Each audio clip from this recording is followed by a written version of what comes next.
नमस्कार, आप देख रहे हैं खबर मध्य प्रदेश और हमारे विशेष कार्यक्रम विशेष चर्चा में आपका हार्दिक स्वागत है। विशेष चर्चा में आज हम बात करेंगे राष्ट्र निर्माण में युवाओं की भूमिका पर। और इस चर्चा में हमारे साथ सम्मिलित होंगे इंदौर भारतीय जनता युवा मोर्चा के नगर अध्यक्ष मनस्वी पाटीदार। सबसे पहले मैं आपको अतिथि का परिचय करा दूं। मनस्वी पाटीदार जो हैं वो विद्यार्थी परिषद से जुड़े हुए रहे हैं। कॉलेज समय से ही युवाओं के बीच में लगातार काम कर रहे हैं। विद्यार्थी परिषद में काम करते हुए मनस्वी पाटीदार प्रदेश के सहमंत्री भी रहे। उसके बाद युवा मोर्चा में अलग अलग भूमिकाओं पर काम किया।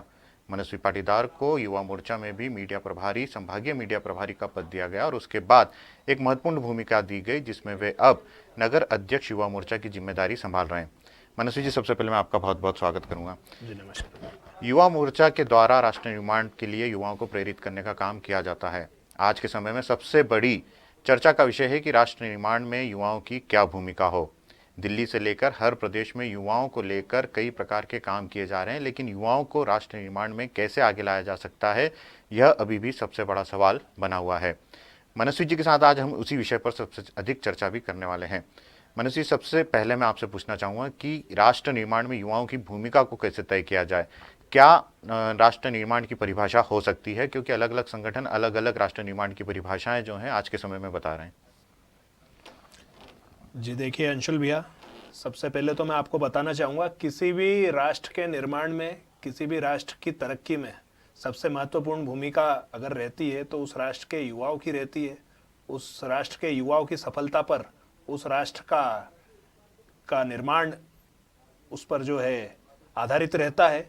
और जहाँ तक हमारे देश की बात है तो मैं आपको बताना चाहूँगा कि आज़ादी के बाद से हमारे देश में जिस तरह का जो एजुकेशन सिस्टम अभी तक चलता आ रहा था, वहाँ पर कहीं ना कहीं युवा जो है अपने आप को शिक्षित तो करता था, पर वो सिर्फ और सिर्फ अपना खुद का, अपनी जो जॉब है या अपना व्यवसाय है वो वहाँ तक सीमित रह जाता था। इसके अलावा वो आगे समाज के लिए, राष्ट्र के लिए इसके बारे में कुछ ज़्यादा विचार नहीं कर पाता था, ज़्यादा कुछ अपना योगदान राष्ट्र के निर्माण में नहीं दे पाता था। पर अब जो हमारे देश के यशस्वी प्रधानमंत्री माननीय नरेंद्र मोदी जी के नेतृत्व में जो सरकार काम कर रही है, उसने सबसे पहले तो आपको मैं बताना चाहूँगा हमारी जो नई एजुकेशन पॉलिसी है, वो एजुकेशन पॉलिसी पूरी तरह से जो है बदल के रख दी है। और आने वाले समय में आप देखेंगे कि युवा अपने आप को शिक्षित तो करेगा ही सही, चरित्रवान बनेगा और उसके अलावा खुद अपना एक सेटअप तैयार कर करके और दूसरों को किस तरह से रोजगार दिया जाए, इसके बारे में आप देखेंगे कि आने वाले समय में युवा चिंता करेगा। और एक मतलब जो है, पहले युवा रोजगार के लिए लाइन में लगा रहता था, पर अब वो रोजगार वहाँ पर जनरेट करेगा, देश के दूसरे युवाओं को रोजगार वहाँ पर देगा। तो ये हमारी एजुकेशन पॉलिसी जो नई आई है, ये इसमें पूरी तरह से पूरा फोकस जो है वो रोजगार निर्माण पर किया जा रहा है और किस तरह से हमारे देश में रोजगार बढ़े, इसकी पूरी चिंता यहाँ पर की गई है। और निश्चित आने वाले समय में आप देखेंगे कि हमारे देश में बेरोजगारी दर कम हो ही रही है और आने वाले समय में यहाँ पर युवा स्वरोजगार भी देगा और उसके अलावा राष्ट्र निर्माण में अपनी महत्वपूर्ण भूमिका वहन करेगा।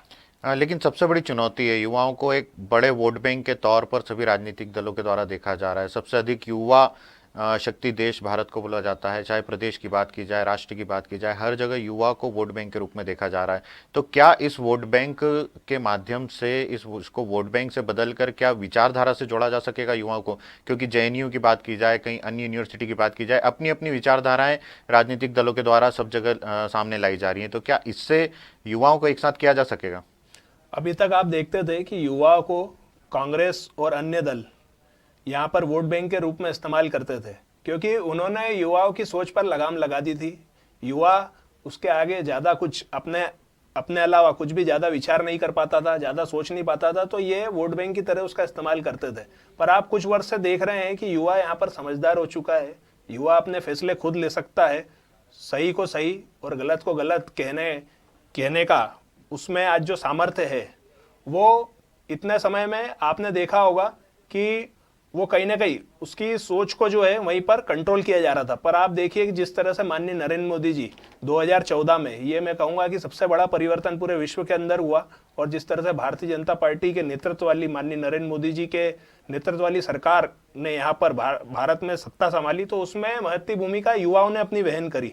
युवाओं ने अपना सही निर्णय लिया और उन्होंने देखा कि इतने समय से हमारे देश का दोहन हो रहा था, कहीं ना कहीं हमारा देश पिछड़ा था, तो यहाँ पर जो वोट बैंक के रूप में युवाओं को इस्तेमाल किया जा रहा था, वो एक भ्रांति जो है युवाओं ने तोड़ी और अपना खुद का निर्णय लेते हुए भारतीय जनता पार्टी और नरेंद्र मोदी जी में विश्वास किया, और एक बम्पर लीड के साथ यहाँ पर भारतीय जनता पार्टी की सरकार सत्ता में भारत देश में काबिज हुई। और उसके बाद 5 साल निरंतर काम करके माननीय नरेंद्र मोदी जी ने अगर सबसे ज्यादा किसी पे फोकस किया है तो युवा वर्ग पर किया है। आप देखिए आज मतलब जो है यहाँ पर युवाओं को स्वरोजगार योजना के तहत करोड़ों रुपए के लोन यहाँ पर भारतीय जनता पार्टी की केंद्र सरकार, मध्य प्रदेश सरकार प्रोवाइड कर रही है, और उसके आधार पर ही युवाओं ने कई अच्छे स्टार्टअप यहाँ पर शुरू किए और वहाँ पर कई लोगों को जॉब जनरेट करी, कई लोगों को वहाँ पर रोजगार दिया, और आज ऐसे युवा हमारे देश का पूरे विश्व के अंदर परचम लहरा रहे हैं। कई मतलब विश्व पटल पर ऐसे स्टार्टअप्स का नाम चल रहा है जो पिछले 4-5 साल में शुरू हुए हैं, और कहीं ना कहीं सरकार के माध्यम से उन्हें सहयोग मिला है। तो ऐसा अब युवा जो है एक वोट बैंक जिसको समझा जाता था, अब वो उससे बहुत ऊपर उठ चुका है, अपने निर्णय खुद लेता है, और राष्ट्र निर्माण की भूमिका में सबसे महत्वपूर्ण भूमिका आज युवा वर्ग निभा रहा है। लेकिन कहीं ना कहीं युवा भटक भी रहा है, इस रास्ते से भटकते हुए देखा जा रहा है। जेएनयू में नारे लग रहे हैं, उसके विरोध में कुछ युवा आते हैं, उसके समर्थन में कुछ युवा आते हैं, आपस में युवा लड़ भी रहे हैं। क्या अब ऐसा कोई निष्कर्ष निकाला जा सकता है कि एक विचारधारा युवाओं को लेकर बने? क्योंकि कहीं ना कहीं अगर बात की जाए तो कन्हैया कुमार को कुछ लोग फॉलो करते हैं, तो कुछ लोग राहुल गांधी को फॉलो करते हैं, कुछ लोग नरेंद्र मोदी को फॉलो करते हैं। सबकी अपनी अपनी विचारधारा होती है, लेकिन इन सभी विचारधाराओं से राष्ट्र का निर्माण कैसे होगा आपस में यदि सब लड़ते रहेंगे तो? देखिए, ये हमको समझना होगा कि ये जो जेएनयू में भारत तेरे टुकड़े होंगे, इस तरह के जो नारे लग रहे हैं, इस तरह के जो ये कृत्य हो रहे हैं, इसमें राष्ट्र विरोधी ताकतें पूरी पुरजोर तरीके से अपना काम कर रही है। विदेशों से इनको फंडिंग हो रही है और यहाँ पर युवाओं का ब्रेन वॉश किया जाता है, और किस तरह से भारत जो है भारत विरोधी यहाँ पर नारे लगाए जाए, इस देश को खत्म किया जाए, ये इसमें राष्ट्र विरोधी ताकतें पूरी तरह सक्रिय है। और इसमें कांग्रेस से लेकर के अन्य जो क्षेत्रीय दल है, इनकी महत्वपूर्ण भूमिका ये लोग वहन कर रहे हैं और विदेशों से फंडिंग ला रहे हैं, और सिर्फ यहाँ पर नरेंद्र मोदी जी को इनको सत्ता से हटाना है, और जो है भारतीय जनता पार्टी को इस देश से, इस प्रदेश से, और जहां जहां भारतीय जनता पार्टी की सरकार काबिज है, उनका मकसद यही है कि उसको खत्म करना है। और इस तरह से ये फंडिंग कर करके राष्ट्र विरोधी ताकतें सक्रिय है। पर आप देख रहे हैं पिछले कुछ समय से यहाँ पर ऐसी राष्ट्र विरोधी ताकतें ये जो है इन्होंने मुंह की खाई है। जब हमारे देश का युवा आज पूरे विश्व के अंदर मतलब सबसे, अगर मैं कहता हूं कि स्किल्ड, अगर कुछ मतलब 5-7 साल से अगर किसी देश का युवा है तो भारत देश का युवा है। इन सब चीजों को पीछे छोड़ते है, अब वो काफी आगे निकल चुका है।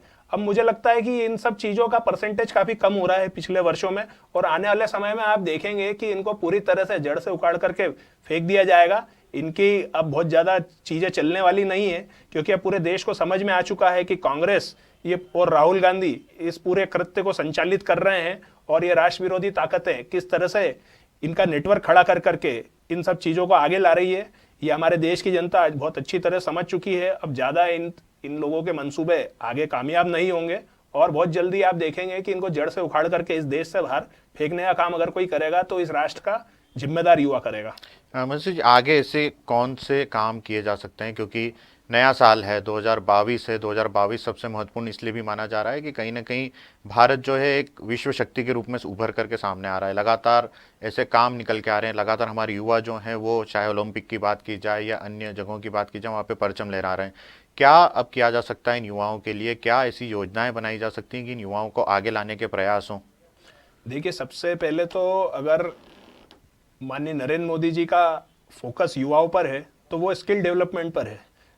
युवा की जो रुचि है, वो जिस भी स्ट्रीम में जाना चाहता है वो उसको पूरी आज़ादी है, वो अपना विषय चुन सकता है, उसमें आगे बढ़ सकता है। वो वाले स्किल डेवलपमेंट के लिए इसके अपने स्किल्स डेवलप कर सकता है। उसके लिए यहाँ पर कई सारे उन्होंने सेंटर्स यहाँ पर स्थापित हुए हैं पिछले कुछ सालों में। आगे और भी उनकी महत्वाकांक्षी योजना है जिसमें आप देखेंगे कि युवा अपनी स्किल डेवलप अगर करना चाहता है तो उसे कहीं ना कहीं वो प्लेटफॉर्म प्रोवाइड होगा, और उसके लिए सरकार लगातार काम कर रही है। वो चाहे आप स्पोर्ट्स के अंदर देख लीजिए, आप लिटरेचर के अंदर देख लीजिए, आप एंटरप्रेन्योरशिप के अंदर देख लीजिए, इस पर सरकार लगातार काम कर रही है।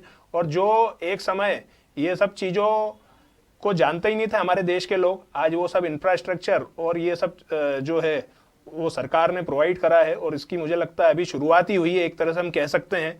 और आने वाले समय में आप देखेंगे कि यहाँ पर हमारे देश का युवा जो है वो अपनी रुचि के अनुरूप उस क्षेत्र में आगे निकलेगा, उस क्षेत्र में आगे बढ़ेगा। आप देखिए स्पोर्ट्स में जिस तरह से मतलब एक सूखा पड़ा हुआ था कई साल से, ओलंपिक में हमारे देश का दल जाता था, वहां पर 100-200 हमारे एथलीट जाते थे, पर उनको एक ट्रेनिंग हमारे देश के अंदर मिल नहीं पाती थी। कहीं ना कहीं ये मैं कहूँगा कि ये सरकार की नाकामी रही होगी, पिछली सरकारों की।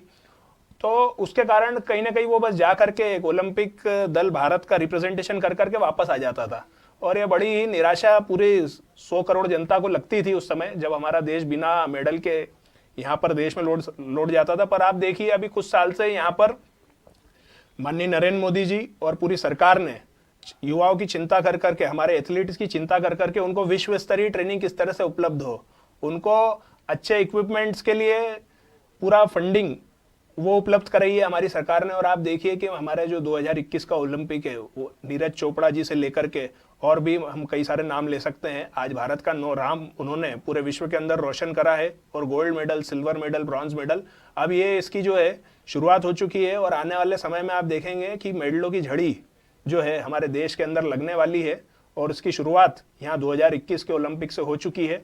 और ऐसे ही दूसरे क्षेत्र में भी आप ले लो तो वहाँ पर कहीं ना कहीं आज हमारे युवाओं द्वारा स्थापित की गई इंडस्ट्री जो कि मतलब विश्व में परचम लहरा रही है, और इसका नंबर मुझे लगता है आने वाले समय में और बढ़ेगा, क्योंकि यहाँ पर हमारे जो स्किल जो है improvement centre, skill development centre, वो उस पर काफ़ी जोर आने वाले समय में हमारी सरकार देने वाली है। और वो कैसे युवा जो है अपने देश का नाम रोशन कर सके, इसका वहाँ पर पूरी जो है। लेकिन अमर सिंह जी, आप खुद राजनीति से जुड़े हुए हैं, आपने राजनीति में लंबे समय काम किया है, कॉलेज की राजनीति में आपने समय निकाला है, अब पार्टी में आप समय निकाल रहे हैं। क्या राजनीति में युवाओं की संभावनाएं हैं? क्योंकि कहीं ना कहीं संभावनाएं खत्म होती अब नजर आ रही हैं राजनीति में। छात्र संघ चुनाव कई सालों से नहीं हुए हैं, कई जो युवाओं का आगे आने का मौका जो पार्टियां कहती हैं उन्हें नहीं मिल रहा है। तो क्या राजनीति में संभव है कि युवा शक्ति जो राजनीति में आके राष्ट्र के लिए निर्माण कर सके? जी देखिए, बिल्कुल ठीक बात बोल रहे हैं अंशुल भैया। पिछले कुछ सालों से हम देख रहे थे कि कांग्रेस यहाँ पर हमारे प्रदेश में, हमारे देश में सत्ता में काबिज थी, और वो सिर्फ और सिर्फ उन्होंने परिवारवाद चलाया, और कहीं ना कहीं जिसके कारण मैं समझता हूँ कि एक भावी युवा पीढ़ी जो राजनीति के अंदर प्रवेश करने वाली थी उस पर पूरी तरह से उन्होंने लगाम लगा दी थी। यहाँ पर अगर कोई भी अगर राजनीति में युवा आना चाहता था तो वो सबसे पहले जो है गांधी परिवार की जिंदाबाद करेगा तो ही उसको एंट्री मिलेगी, और उसके बाद भी उस पर लगाम पूरी तरह से लगा दी जाती थी कि जो रहेगा वो रहेगा, गांधी परिवार ही नेतृत्व करेगा। तो भाई ये देखिए, आज आप देखिए कुछ समय से ये भ्रांति भी टूटी है इस देश के अंदर, और माननीय नरेंद्र मोदी जी ने जब से इस देश की सत्ता संभाली है, आप देखिए हमारा एक से एक जबरदस्त युवा नेतृत्व हमारे बीच में आकर के जो है इस देश का नेतृत्व कर रहे हैं और लगातार जनता के बीच में काम कर रहे हैं।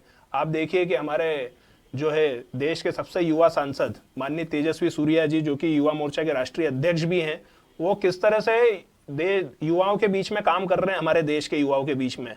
और आप देख सकते हैं हमारे ऐसे कई मंत्री हम नाम ले लें, जैसे कि अनुराग ठाकुर जी हैं, किरण रिजिजू जी हैं, और भी ऐसे बहुत सारे, मतलब हमारा नेतृत्व जो है अब आप देख सकते हैं कि पूरी तरह से युवाओं के हाथ में है। और आप देख रहे हैं कि किस तरह से हमारा देश हर चीज में आज विश्व पटल पर छाया हुआ है। वो चाहे अगर पूरे विश्व में सबसे पहले अगर कहीं वैक्सीन बनी है तो हमारे देश में बनी है, सबसे ज्यादा नंबर में अगर हमने जो है वैक्सीनेशन हुआ है तो हमारे देश के अंदर हुआ है। और भी विकसित देशों को भी, जैसे अमेरिका हो गया, यूरोप हो गया, इंग्लैंड हो गया, ऐसे कहीं ना कहीं डेवलप्ड कंट्रीज को भी हमारे देश ने कोविड काल में मदद करी है। और ये आप कल्पना कीजिए कि एक समय जहां पर हमारा पूरा मेडिकल इंफ्रास्ट्रक्चर ध्वस्त हो चुका था, वो 5-7 साल में किस तरह से खड़ा हुआ है कि आज मतलब ये डेवलप्ड कंट्रीज, ये विकसित देश भी हमारे जो है सिस्टम से मदद ले रहे हैं, हम पर कहीं ना कहीं डिपेंड हुए। तो मैं समझता हूँ कि एक बहुत बड़ी उपलब्धि हमारे देश के लिए है, और आने वाले समय में देखेंगे कि ऐसे हर एक सेक्टर में भारत देश नेतृत्व करेगा। शिक्षा की बात की आपने, नरेंद्र मोदी कहीं ना कहीं शिक्षा को बदलने में लगे हैं। मैकाले की शिक्षा पद्धति कई सालों से चली आ रही है भारत में। मैकाले की शिक्षा पद्धति में क्या अभी भी कुछ बदलाव करने की आवश्यकता है? क्या पुरानी संस्कृति को वापस से जोड़ने की आवश्यकता है जो मैकाले लॉर्ड की शिक्षा पद्धति में शामिल नहीं थी?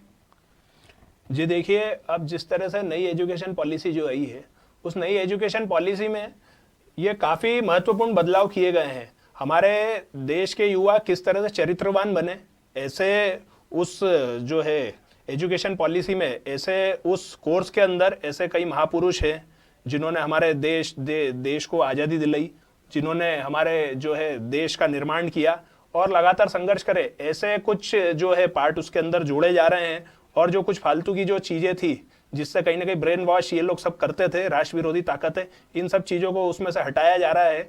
और इससे ज़्यादा महत्वपूर्ण ये है कि हमारा देश का युवा किस तरह से एजुकेट होकर के और जॉब जनरेट करे, यहाँ पर जॉब गिवर बने। पहले जॉब सीकर होता था हमारे देश का युवा, अब वो जॉब गिवर कैसे बने, तो इसका पूरा फोकस यहाँ पर जो नई एजुकेशन पॉलिसी यहाँ पर इंप्लीमेंट हुई है उसमें उस पर पूरा फोकस किया गया है। और आने वाले समय में आप देखेंगे इसके बहुत सकारात्मक परिणाम हमको देखने को मिलेंगे।